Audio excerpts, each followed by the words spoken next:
I do like helping people get what they ultimately want as far as sounds go. So let's take, for instance, a guitar player who really is trying to get his guitar to get to a certain point, maybe. Helping him get there. If it's a choice of microphone versus, this preamp chain, maybe it's just a different guitar cabinet or speaker or something. Getting it there and achieving that is a super rewarding experience.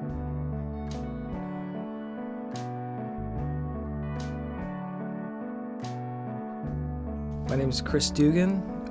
We are in JingleTown Recordings in Oakland, California. The vibe of the studio here is really laid back. We're all about cool, vintage gear and sort of the classic stuff that everyone sort of prides themselves in a studio. But for the most part, we're really laid back. We keep it as mellow and as chill as possible. Everyone knows that when they come here, and it's not really a high-strung sort of place. We've had a wide variety of artists, really, from Green Day to the guys from Tony. We've had Chris Isaac has been in here at one point. Robert Cray had a stay here a number of years back. Machine Head, some local metal guys, and then there's just a ton of local, artists as well.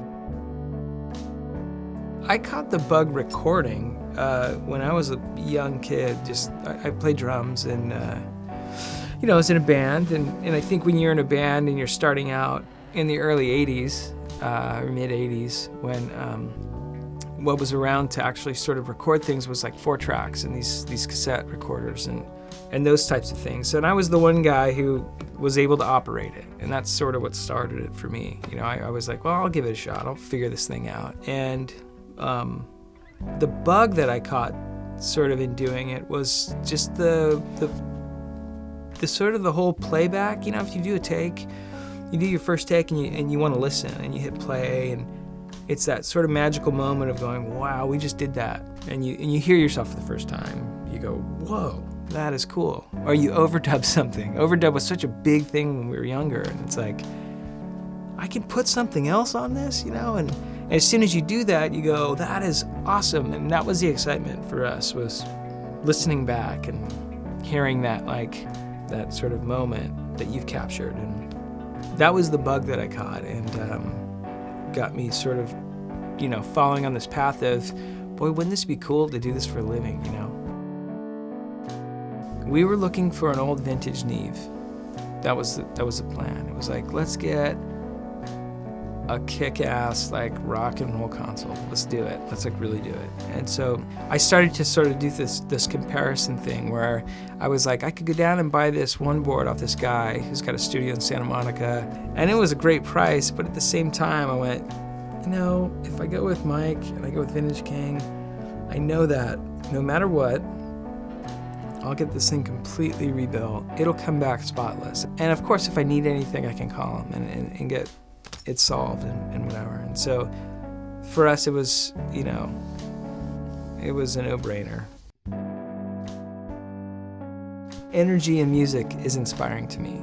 Anything that has passion, that has this something that's gonna move you, something that's gonna do something to you, obviously. Sort of cliche to say, I know, but that's just how it works for me. So if it's a string section or just a metal band or anything that invokes a feeling in you when you hear it, that's what works for me, and that's what keeps me going. It hasn't grown old to me yet, and the bonus to that situation is I get to sit here and actually be the guy to hear it for the first time. I get to be the guy to sort of capture that moment on tape or on a hard drive or however, but it's captured. It's like I was the one who was able to help them, or at least facilitate the actual, recording and the preservation of that one piece of music, I guess. And